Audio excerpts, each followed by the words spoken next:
So, Doc, people listen to us for nonsense, and we give it to them in spades.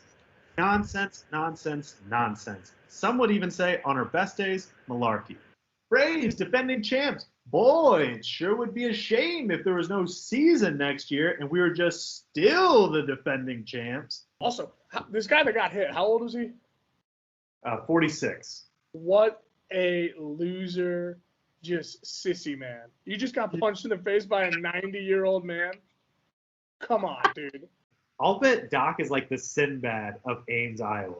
Oh, Because people, I didn't realize, I thought it was just a Doc thing with the corn jokes. Iowa people love corn jokes. Well, you know what they say, knee high by July, baby. I don't know. I mean, I'm sure that's killing in the Midwest right now. I'm sure when that hits their ears, they're like, that Doc, he gets us. Doc, what do I love more than anything? That's right, an angry football team. I prefer to think of Warsaw as like a battle of who's the best saw, right? So you have like a sawzall, you have a skill saw, you have a hacksaw, handsaw. It's just a battle of saws till the death. Welcome to the Spaghetti Junction Boys podcast, coming to you from the Cut Bet Studio in beautiful Atlanta, Georgia. I am your host, as always, and I am joined here by the formerly Sweet 16 Doc Jacobson. Before we get things started, we want to thank our friends over at Cut. I'm sure you have the same problem as we do, that it's hard to keep up with all the different bets you've made against your friends. Who's paid, who hasn't, what were the terms, on and on. Well, we came across this cool new app called Cut that formalized that whole process so that you don't have to check the notes on your phone to scroll endlessly through your group chat. It's essentially a better version of Venmo, but for betting, with interactive features that make it more social. It tracks all your bets, allows you to create your own lines, see your record against your friends, and most importantly, Doc, it ensures that you're paid when you win. Go check them out at cut.com or on Twitter or Instagram at cutbet. That's cut, K-U-T-T. Support the Spaghetti Junction Boys podcast is also brought to you by Manscaped, who is the best in men's below-the-waist grooming. Manscaped offers precision-engineered tools for your family jewels. Manscaped's Performance Package is the ultimate men's hygiene bundle. Join over 4 million men worldwide who trust Manscaped with this exclusive offer for you. 20% off and free worldwide shipping with the code SJBAtlanta at manscaped.com. If my math's correct, that's about 8 million balls. And that's for everyone. Doc, that's even for you. You can get 20% off and free worldwide shipping. The people in Iowa, listen to this, they get 20% off and free worldwide shipping with that. People in Boston, Massachusetts, over in Paris, France, 20% off, free worldwide shipping with the code SJB Atlanta. Our favorite fans, among our favorite fans in the Philippines. This is good for you too, isn't that right, Doc? Absolutely. I mean, free worldwide shipping? Shit, let's do it for that. With the code SJB Atlanta, we were sent packages from Manscaped for our packages. Included in there was the one, the only Lawnmower 4.0. This trimmer is the future of grooming and features a cutting-edge ceramic blade to reduce grooming accidents thanks to their advanced skin-safe technology. The Lawnmower 4.0 is waterproof and also has a 400K LED spotlight in case you need a more precise shave. If you're anything like me, you somehow still have shaving remnants from 2016 somewhere in your bathroom. Well, thanks to that waterproof technology, say goodbye to the mess on the bathroom floor. Say hello to a cleaner, fresher shave. It's time to take care of yourself, so go to manscaped.com and get 20% off and free shipping with the code SJBAtlanta at manscaped.com. That's 20% off with free shipping at manscaped.com. And use code SJBAtlanta. Unlock your confidence and always use the right tools for the job with Manscaped. Doc, Yes, as sir. I get air back into my lungs, I've had it. And I usually bombard you with these things where I just get to be a crotchety old man and I just start yelling at you about something that has nothing to do with you at the beginning of the show. And you're used to that by now. Absolutely. I expect it. I am so, and I understand social media engagement is important. Hell, I am on Twitter constantly and always seeking engagement. But I have had it with the stupid lists just meant to drum up conversation. The lists that are intentionally bad. I can't. There's two accounts in particular. There's two accounts, but the biggest one who's just the worst of the worst of this is that I think it's Big Game Boomer. Are you familiar with them? No. I believe you sent something over to me earlier on it. Was that the list of like the top tier winning percentages that they put out? No. They'll do like the top party schools in the country. They'll do like the coolest head coaches, football coaches in the country. They'll do like a top 50. And it's always just asinine because what they'll do is they'll just be like if you think about top party school, Wisconsin, they'll put at like 30, and MIT will be 21, and Southeast Louisiana is 16, and they're just doing it so that people are like, this is absurd. I can't believe you have Wisconsin there, and all that stuff. And it's smart to do the huge list because then you have people from 50 schools like getting involved, trying to defend their school or talk bad about their rival school or what have you. And that part's fine. But just intentionally doing that shit. And there's lesser people. I mean, Big Game Boomer, they have 1 billion followers. They've been doing it forever. But then there's also like small game people who'll be like top 10 players in the NBA and just like leave Steph Curry off. And it's not creative. It just drives me bonkers. It's so cheap. I don't know. Well, I saw in one of those top 50 party schools, they put Blue Mountain State, which is a fictional school from a fictional TV show. I was just like, what the hell is going on? I mean, I love the creativity, but yeah, that's not a real university. Yeah, I mean, it's antiquated at this point. Where it'll be like, top 10 quarterbacks in NFL history, and they'll have like Rich Gannon in there and no Tom Brady. And all these people fall for it. Oh, where's Tom Brady, the GOAT? Like, they do this on purpose, man.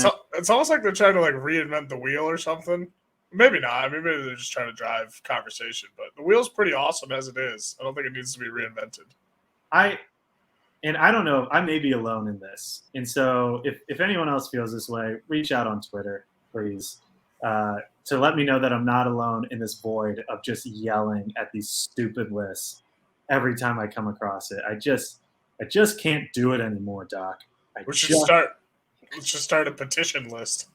Get these guys off Twitter. You know that guy who stands around with the signs who's like, make range balls free, and like that guy who's gotten famous with the sunglasses? I need him to make a sign about this. I'll get with him. What's his handle? Guy with sign? Guy with sign. Yeah, awesome handle. What would you put on that sign? Eliminate top 50 lists? Oh man, if I had access to like his think tank for what would go on these signs, boy, would I have a lot of stuff.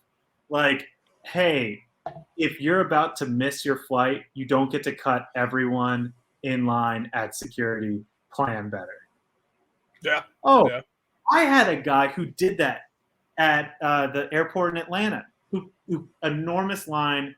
He's like shoving people, like shouldering people, and saying, "Sorry, about to miss my flight. Oh, thank you so much."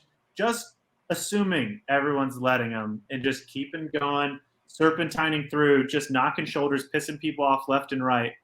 And my wife and I are standing in the line, and we're like, "Yeah, look at this guy." We go and we have food at the airport. We get on our flight. That guy's on our flight. Some people are just assholes, man. That's something that I wouldn't even do. I'd just be like, I'm just going to miss my flight. Like, I'm not that big of a dick. It's fine. I'll drink at the airport. I'll be on standby.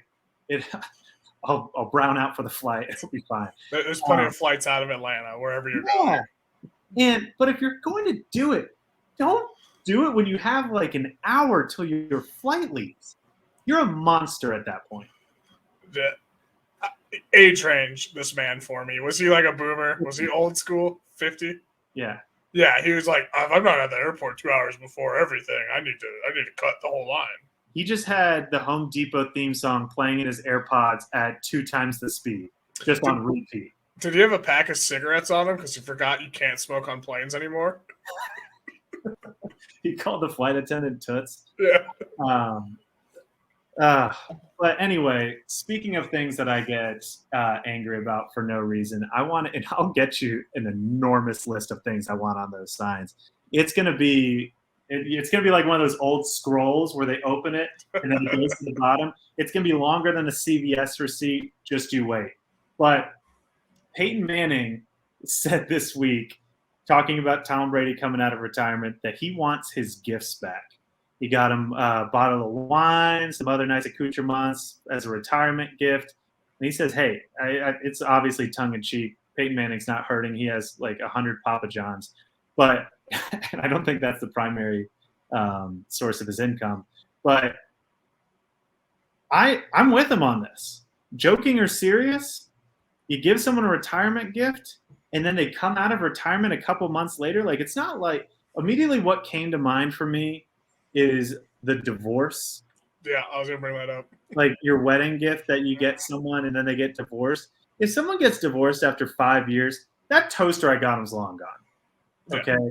But if someone gets divorced after a couple months and I'm just like, man, I got you like a $200 gift card. By the way, I don't know why I just said that. I've never gotten anyone a $200 gift card. Like, I got you a $50 Amazon gift card. I want that back. I mean, there's got to be some sort of time range on this. Like, if he was out for a year and he came back, I'd be like, okay, I'm a bit on the fence. But he didn't even miss a training camp. Yeah, no, definitely. I think he has the right to request this back for sure. But I think in the wedding circumstance that you brought up, I mean, let that brother have the gift card. He's going to need it for alimony and court fees and lawyer fees. Like, he's going to need all the cash he can get. Tom Brady and Peyton Manning don't need cash. They're gagillionaires. I mean, shit, Tom Brady's wife makes more money than he does. Like, he don't need to worry about money, and neither does Tom Brady or Peyton Manning. So this is kind of a bougie thing, in my opinion. I personally would have loved if his gift in retirement to Tom Brady was a Papa John's franchise. And so now Tom Brady just is a single store operator of a Papa John's outside of Denver. And Peyton's like, sorry, we actually don't have a store manager, so you got to get out there, Tom. I gave you one of our worst performing stores. I need boots on the ground. And Tom Brady just transitions to life after football by taking that same drive.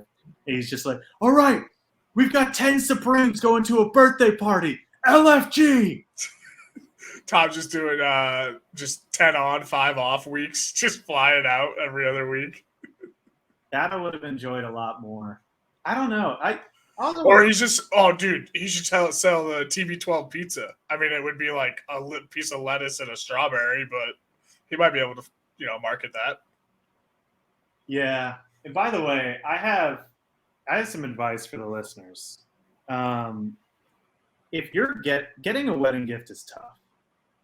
It really is. I mean, you go on the registry, you can find something. You don't want to get the cheapest thing because then it's like, oh, so-and-so got the cheapest thing on here. But you don't want to like get something way too expensive because then you're starting to think, hey, when it comes to my wedding, you better get me something pretty good. And then if they get you something nicer, you feel bad. If they get you something not as nice, you're just like, can you believe Doug and Karen? Like we got them this $100 thing from Crate and Barrel. And meanwhile, they just got us like a tropical smoothie gift card for $15. Like, go to hell. A set of candles for $20. See, yeah. I'm at the age where, a lot of my buddies don't have girlfriends, aren't married. So we're all like stagging to weddings. And we just go in on a group present, which is great. You just have one person just take care of the finances. You Venmo them $100 and you're like, put my name on the card kind of deal. It's the best. One of the best gifts I got was from my buddy Dave in Ohio. He got me, I believe it was $10 or $20 futures ticket on Ole Miss to win the national title the upcoming year. Now, obviously, awesome. That did not cash. But it's awesome present. When he gave it to me, he's like, hey, man, that could be $10,000 I just gave you. And I thought that was fantastic. I've seen other people give a lot of scratch-offs, and I would have been elated if I open up an envelope and it's just filled with scratch-offs. That would have been fantastic. I don't even care if I win money on that. That just the fun of the scratch-off. But if your buddy, like a lot of times you're friends with a couple, but if you're friends with like the guy more so than the bride, just cash or a really versatile gift card, like a Target gift card, an Amazon gift card, or just give them a check for money. If you're going to spend $100 on a gift, give them $100. I guarantee you your buddy will be happier about that than anything else. But if you're friends with the bride, more so than the groom, you can do the same thing. Like everyone loves money. But if you get something nice that they can only use on certain occasions, oh, they're going to love it. I'm talking like if you get the bride like something like a charcuterie board, you don't use that on a Tuesday. But if they're having people over, they get a new house, they're having a housewarming party, they're having a master's party, just like, hey, you know what? Like the excitement level builds of, we have that charcuterie board. Let's bust that baby out. Never used it before. So if you get like a really niche special event thing, you nailed it. I mean, you're not doing charcuterie Tuesdays. You're missing out, dude. Come on, step your game up. Listen. Little gabagool. Something that Mississippi does, and Tennessee, East or West Tennessee does this a bit, and really nowhere else. I mean, a bit in Louisiana, but the sausage and cheese plates where it's like sliced kielbasa, cubes of cheese, a side of barbecue sauce, some spiced pickle spears. Like that's fantastic, and that kicks the shit out of charcuterie board. You're just like, hey, here's some sweaty meat that you don't know exactly what it is. Here's some cheese that's like purple, so you know it's nice. Like that's charcuterie is fine. I'll eat charcuterie, but it doesn't hold a candle to a good sausage cheese plate. And the Midwest version, I'll run through it really quick because we had it at every big dinner, Thanksgiving, Christmas. It was black olives on a tray. Then you have summer sausage, three different cuts of cheese, and then the go-to that was my favorite was they do pickles that are coated in cream cheese and then wrapped in salami, and then they cut them up. Oh, delicious! Beef roll-ups is what my grandma called them. But how is obesity a problem in the Midwest? We bigger up there, dude. We bigger. And then we dip them in peanut butter. Oh, then we got ants on a log. My grandma made those because that was the healthy option. Yeah, I mean, it's not awful for you. I grew up in Florida where there's chaos, and we had something similar to ants on a log, but they were called stoplights. And what a stoplight is it's graham crackers with peanut butter, and then you just put 3 M&Ms, like they're the lights of a stoplight on them. I can't tell you. It's just, you could take me to a 4-star restaurant in Manhattan, and I'll be like, yeah, this is fine. And then you give me stoplights. I'm like, now that's a delicacy, my friend. Oh, we are living. Delicatessen. And I made it as an adult, and my wife looked at me and was like, what the hell is wrong with you? What are you doing? Why are you taking so much time in the kitchen? I'm just like, making stoplights. You just salt ban on some M&Ms onto some peanut butter colored graham crackers. It's like, what the hell are you doing? Like, don't worry, man. Yeah. No, I got a lot of things to answer for. So last time we came to you, the Clones were in the Sweet 16. We're not talking about great year, good job, good game. But now we have a Final Four. We have North Carolina playing Duke and Kansas Villanova. Of course, North Carolina, a storied program tied for the most Final Fours ever with this trip. Hubert Davis taking over for one of the probably top 10 coaches ever in Roy Williams. In his first year, goes to a Final Four. They lose 2 games by more than 20 points to Miami, who is just eliminated. They're an 8 seed, and they're here in the Final Four. And who are they matched up with? Coach K, coaching his final season. It's going to be a ratings bonanza. You have a potential number 1 overall pick for Duke.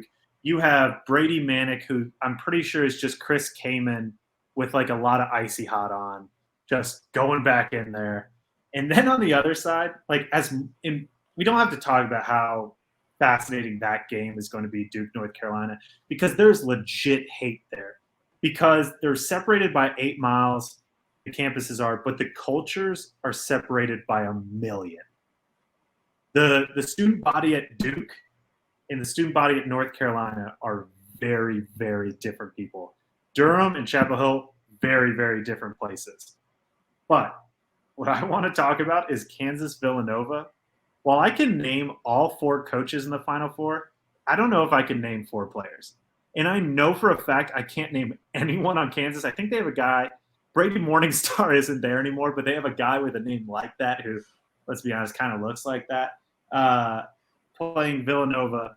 And I will tell you, when that game ends, Doc, I will never think about that game again. No, it's the most possible buildup you could have for a single Final Four game, probably in the last 2 decades, versus the lowest. I mean, nobody's going to be watching that Kansas Villanova game. Hell, I haven't watched a Kansas game the entire tournament. I'm just like, yeah, whatever. It's Kansas. They're fine. I don't think I have either. It's just like, yeah, whatever. They're fine. They just haven't had good matchups. I just don't care. Like, I'm going to lock into Kansas Providence? Yeah, like, they're just on a weird side of the bracket. I I watched Kansas Miami, but I didn't watch Kansas before that. Yeah. And I think that's just what it is. They just don't have that big, pop to that matchup, and nobody's really paying attention to them. They're flying under the radar, which is really good for them. It could be a buzzer beater, and I will forget about it on Sunday. Absolutely. I mean, it's sort of like the World Series, that there's certain World Series that you remember. And, of course, because baseball is becoming an increasingly regional sport, you remember the ones that you're in, and you remember the fantastic finishes. Like, who will ever forget Diamondbacks Yankees, Byung-Hyun Kim, closer, the Luis Gonzalez hit out there. Who could forget the 97 World Series with Edgar Renteria for the Marlins? Who could forget Cubs Indians because of what was at stake? But there's so many World Series where I'm like, man, I think the Red Sox and Cardinals have played in 6 in the last 20 years. It just feels that way to me. You just pick a year and I'll be like, wasn't that Red Sox Cardinals? Like, if it's not one of the 5 World Series I remember in the last 2 decades, that's my guess. Yeah. I know the Rockies were in 1 at one point. I think the Rays have been in 2. I don't know. This is one of those games to me. Yeah. Well, and the other thing with it too is just it reminds me that because it's so hyped up, this Duke UNC game, it reminds me of the Patriots-Rams Super Bowl in Atlanta a couple years ago, where that was the most boring game to watch in all of football in the past 2 years, like 2 decades probably, where this game could be the most boring defensive game we watch all season between these two teams, where we're talking like 46-48 game, like no buckets scored. And it'll be hyped up as one of the greatest games to ever be played in NCAA March Madness tournament history. Like, it's going to be crazy. Well, speaking of Duke, North Carolina, country music star Eric Church canceled his show at the AT&T Center in San Antonio, Texas, so he could attend the Duke-UNC game. Or at least watch it? I don't know. It's not clear if he's going to be there. He's a North Carolina boy. He'll probably be there. Yeah, he's from, I believe, the Piedmont of North Carolina. And in the message to his fans, who he calls the Church Choir, hate that. Quote, as a lifelong Carolina basketball fan, I've watched Carolina and Duke battle over the years, but to have them match up for the first time in the history of the NCAA tournament is any sports enthusiast's dream. I got some issues with this statement right off the bat. First of all, whoever's his PR person, his publicist, just did this seemingly with a gun to their head, because this was just a horrible statement to put out there. And then ending it with, is any sports enthusiast's dream. No one who watches sports calls themselves a sports enthusiast. If an actual sports fan is going on a first date and she says, tell me about yourself, he's not going to go, oh, well, I'm a sports enthusiast. Anyone who calls himself a sports enthusiast. I actually used to have a boss who he did not care about sports in the slightest. He loved football season because it meant people would be parking in his business parking lot and he'd make extra money. And he asked me on Monday one day, how was your weekend? And I said, oh, Ole Miss lost, so not great. And by the way, that's a terrible way to base your life. If Ole Miss losing is going to affect your day, get ready for a lot of bad days. But you responded to that with, you people and your athletics. Like, what the hell is that? What did you just say to me? You people and your athletics. I feel like I'm watching a 1950s PE instructional video. Who calls it that? Every sports enthusiast's dream? He pulled a Belichick and handed his phone off to somebody else. Goes, hey, here you go. Send this out. Mm-hmm. I can't blame him, though. I mean, my thought when we brought this story up in pre-show, my thought was, all right, every guy at that concert wishes they were watching this game. So he's almost doing the crowd a favor to them. To be like, all right, we're not going to have a show. Go watch March Madness. Hopefully they've recouped the money and they give it back to the fans. That's one thing I want to see come out of this. And it's not like a sunk cost for the ticket buyers. No, they got refunded. Okay, as long as they got refunded, this is just a favor to the fans because, like we were talking earlier, this is going to be a game for the decades. I mean, this is going to be one of the greatest games played in Final Four history. I do side with Eric Church in the fact that few things in life, and I get enraged by a lot, few things in life really, truly bring me anger, quite like when I'm about to miss a big game because of another social work engagement, Wedding, whatever. And someone says, oh, well, why don't you just tape it? Why don't I just tape it? Are you kidding me? Oh, man. So I did this once. I love my wife, and that's why I did this for her. She's a huge Marvel fan. And I am a huge NFL draft fan because I have a dumb brain. And Bill Burr nailed it. He had a whole bit about the NFL draft. He said these morons watch it for 4 hours, and it's not like if you watch this, you're going to be in the dark. No, they put the list of who all got drafted up the very next day. And I heard that. I was like, yeah, that is really dumb of me, but I'm going to keep watching the draft. I love the draft. And the draft fell on the very same night the Avengers premiered. And so what I did was I recorded it and triple checked that I recorded it. And then I turned my phone off. I left my Apple Watch at home. And I told her, I said, please don't tell me a single thing you hear. I don't want to see your phone, just in case like an ESPN alert pops up on her phone saying what happened at the draft. We watch the Avengers. We get home at like midnight. And then I just go with my phone off like it's the 90s and go and watch the NFL draft first round in its entirety till like 3 a.m. It's absurd. That's a crazy move. The only other person I know that would pull a move like that is Papa Jacobson. My pops. He does that for Cyclones basketball games and football games when they come on at like 9 a.m. because he's out on the West Coast. He just doesn't want to wake up that early and watch a game. So he goes to bed, shuts his phone off. I mean, he doesn't need to call or contact anybody. He's not like, on the web all the time. He's not, like us kids that are glued to their phone 24/7. Half the time he just throws his phone in the glove compartment or whatever and just doesn't even look at it.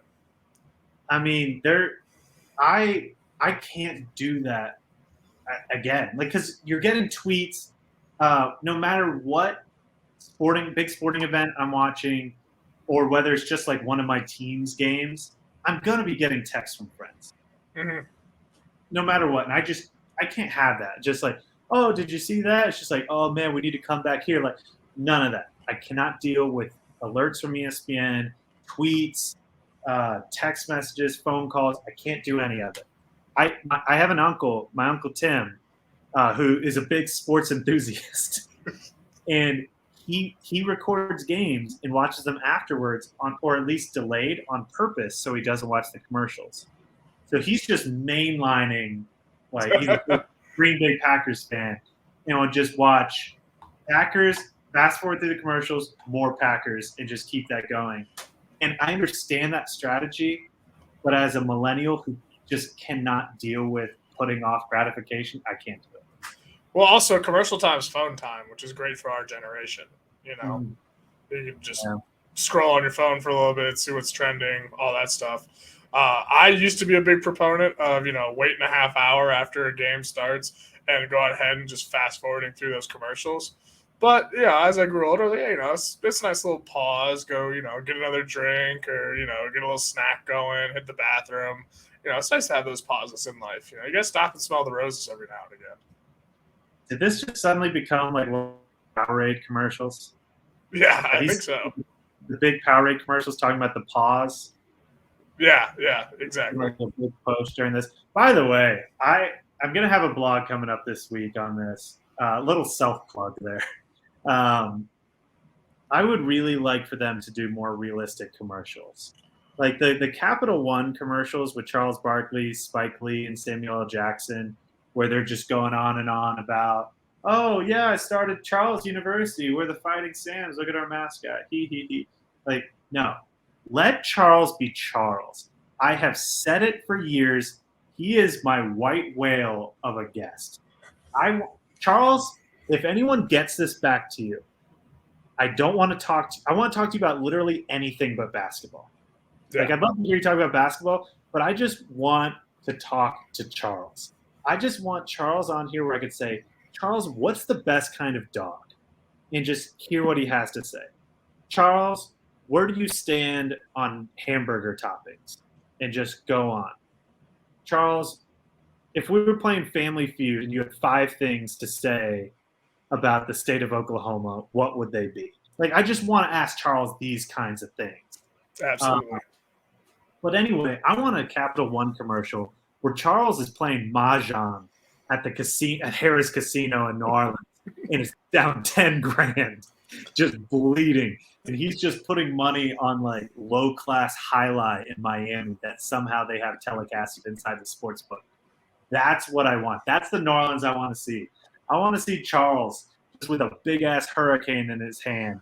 There's man, if you don't let me into this alligator bar, I'm going to come through the window. Like, that's what I want those commercials to be. But instead, it's just like, Charles, are you listening to, like, the Silly River Band again? It's like, I love this song. It's like, no, I want real Charles out there. Yeah. Let's rip off that Band-Aid. Let's give him full force Charles.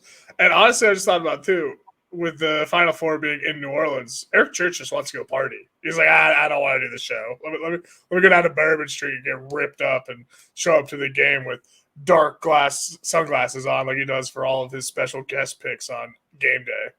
Man, I went to a concert of his over a decade ago. He came to Ole Miss, and he was like crazed out of his mind on stage. I don't know what was going on, if that's just like his regular concert energy or if he had some help. And so, not in the top allegedly. Yeah, not in the top 50 party schools going to Big Game Boomer. No, I don't know. Probably somewhere in there. But someone handed him a beer on stage, a full beer. He takes it, just like a big cup of beer at this bar, and instead of drinking it, he just like raises it to everyone, and everyone starts cheering, and they think he's going to chug it, and he pours it on his head. I think about that every single day. I have no answer to this. I don't know why he did it. I don't know what was running through his brain. I've never thought that with a beer. That's going right down the gullet. Well, we know he ain't no church mouse. What? Quiet as a church mouse. It's like the opposite. You gonna make me explain my jokes on this show? Come on. Well, I'm considering ending the show forever. Give me the check, Tom. Give me the check. So we'll close the night by talking about an actor I haven't heard of. Ezra Miller, known for playing the Flash in the Justice League films, was arrested after an incident at a Hawaii karaoke bar where police said he yelled obscenities, grabbed a mic from a singing woman, and lunged at a man playing darts. Allegedly, Miller took issue with people singing the Lady Gaga and Bradley Cooper ballad Shallow. Oh, God, that's a heater. It's an ambitious song for karaoke. That's like me screaming in the car, knowing I'm not singing it well, but just feeling the vibe. That's ambitious. At a place called Margarita Village, a bar where mostly locals frequent. Oh, what a dick. He did this at a local bar. That's something I did not know. But apparently, he's been the source of 10 phone calls to the police in Hilo, out in Hawaii. But these incidents, I don't understand why you would lunge at someone playing darts in a bar. People who play darts are not like people playing pool. They're just keeping it themselves. Like, that's an introvert's move at the bar of just like, hey, I'm going to go in the corner and play darts. Or like an introvert's like just trying to get one of the people in their group, because they're not going to ask someone outside their group. They're like, hey, what do you think about darts? You in for darts? Like, that's usually a move of just, let me go be in the corner. I don't have to talk to too many people. I can just zen out and focus on my darts. No one's bothering you playing darts. What are you lunging at someone playing darts for? As a man who's bought darts on Amazon to take to the bar because their darts are so crappy at a bar, I've played hours of darts with friends and not had an idea or even an inclination of people playing next to us or people walking by us, or until you're out of beer in the pitcher, you're all in on that board. Yeah, I don't get that. But also, going to a karaoke bar and then getting enraged when people are singing karaoke? Absurd. I had a little kind of mind melter on this one. Maybe he got rejected from a part out of the Star is Born movie, and he heard that song come on and was like, oh, he just went apeshit because he was like, I got screwed out of that part. Bradley Cooper, he dicked me over on this, whatever it was. Okay. Who knows? A little backstory. Yeah, I mean, come on. I don't know who this Ezra guy is, but he's no Bradley Cooper. I mean, that's a tasty dish right there, that Bradley Cooper. Wildly talented. This guy's been in like the Fantastic Beasts and some other big name stuff. So he's not, he's not doing cam videos in the basement calling them indie films. I was going to say, and I like where you went with it. That didn't even cross my mind. But the one thing where I could understand getting incensed at a karaoke bar, because I love a good karaoke bar. You know this about me. Oh, absolutely. I love karaoke for years and years. If anyone ever wants me to go to a karaoke bar, I say yes. I'm like Jim Carrey and Yes Man, but exclusively to karaoke bars. Not with other things in life, but just with karaoke bars. And the only thing that gets me incensed, because that's like my Happy Gilmore happy place. Mm-hmm. Like, I just imagine myself singing Whiskey Bent and Hellbound or the Soggy Bottom Boys, and I just drift away. But the only thing that gets me incensed is when you get too far down the list. And you're like, I shouldn't be this far down the list. I definitely signed up before him. Okay? I signed up for Smash Mouth no less than an hour ago. And now they're on stage. They just got here. How are they already on stage? And so if he got cut in line by an unruly DJ, or maybe someone, I mean, you and I have been known to pull this move of just, hey, what would it take to get that Creed a couple slots up there? Would Mr. Hamilton change your mind? Like, that's... You gotta start with Washington. Come on, Hamilton. Start with Washington. Word to the crowd. Don't overpay that guy because he's getting paid. He's not like a waiter. He doesn't need the tips. They're nice on top, but he gets paid just fine.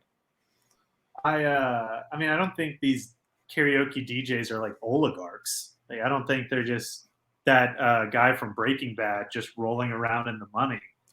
Yeah, but usually it's like a side gig. Like those guys and the trivia announcers, it's just a little side hustle, a little extra cash they get. They got real day jobs. I would love if that was an actual career path of, hey, what are you studying in college? Well, ever since I was a kid, I wanted to be a karaoke DJ. So what does your husband do? Oh, yeah, no, Mark. He's a karaoke DJ. His father was a karaoke DJ. His father before him was a karaoke DJ. A long legacy of karaoke DJs. Yeah, his father's father invented karaoke. There's these recruiting firms. It's just like, oh yeah, I work with project managers. What about you? Oh yeah, I just fill roles for karaoke DJs. Because, hey, so I was wondering if you're open to work right now. I got a pretty sweet gig down in McGillicuddy's. Well, I don't know how much you're making there, but I have a 6-month contract to perm role at TGI Fridays if you're interested. Are you really good at reading basic white people names? And are you really good at reading song titles? You're hired. I also don't care about karaoke DJs who hijack the mic. Oh. I mean, I have the voice of an angel, so it's never happened to me, but I've seen it happen to others where a karaoke DJ just wants to be a part of the song, either because that person's bad, quiet, doesn't know the words, or he just wants to. Overzealous karaoke DJs can relax. If he got unruly at that karaoke DJ for doing that, I'd also be fine with it. Yeah, that'd be fine. But you can never go at the actual singer in a karaoke bar because they're just up there putting their heart and soul out on the table and say, hey, here's what I got. And especially like you said earlier, that song is probably not an easy song to sing by any standard. So even just to have the balls and the gall and the wherewithal to get up there and be like, I'm singing this damn song tonight, you got to clap it up for him. You can't be throwing, going up there and trying to grab the mic and stuff. This isn't an open night comedy jam. You shouldn't do that there either. But no, you're exactly right. It's like you never wake a sleepwalker and you never take the mic from a karaoke singer. I'm surprised you didn't get a 2-piece and a biscuit, dude. Should have got knocked out. Mm-hmm. Oh, man, if someone tries to roll up on me and I'm singing Jesse's Girl, whoo! Wish that I had Jesse's Girl. Duck, son, it's coming. But all right, well, that's gonna do it for us tonight. We got in as many karaoke jokes as we could find. Again, I hope that you support the people who support us. Support Cut. Cut's a peer-to-peer social betting platform that allows friends and strangers to bet real money on sports, politics, entertainment, and other events electronically. Think of it as a much better version of Venmo, but for betting. A formal platform that allows anyone to bet with a known counterparty, ensuring the winner of each bet will be paid, and has a ton of ancillary features that will give it the feel of a social network. Check them out on Twitter and Instagram at CutBet or on the web at www.cut.com, K-U-T-T. Also, check out Manscaped. It's time to take care of yourself. So go to manscaped.com and get 20% off and free shipping with the code SJBAtlanta at manscaped.com. That's 20% off with free shipping at manscaped.com when you use code SJBAtlanta. Unlock your confidence and always use the right tools for the job with Manscaped. Check us out on Instagram at Spaghetti Junction Boys, on Twitter at SJBAtlanta, our website, sjbatlanta.com. Go follow Doc. He will not tweet for 5 days, but then he'll give you like 14 in 10 minutes. Usually very aggressive at the University of Nebraska. So if that's the content you're looking for, check him out at SJBDoc. I hope that there's a couple people out there like, hell yeah. Yeah, put me on Nerdies because I'm not there every day, but when I come in like a fireball. Yeah. It's an event. It's like Kanye tweeting where you're just like, okay, it's going to be a fast and loose 15 minutes, and then he's going to delete all of them. It's usually after that 5th glass of bourbon as well, so the rails are off. No censor.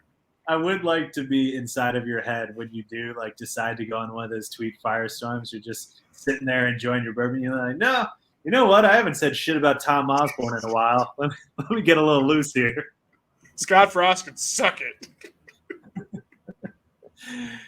All right. As always, you can follow us on iTunes, Spotify. Check out our YouTube channel. You can see me. I threw a pen earlier. So if you missed that in the show, if you missed that little ding-a-ling, boy, that's some bonus content for you.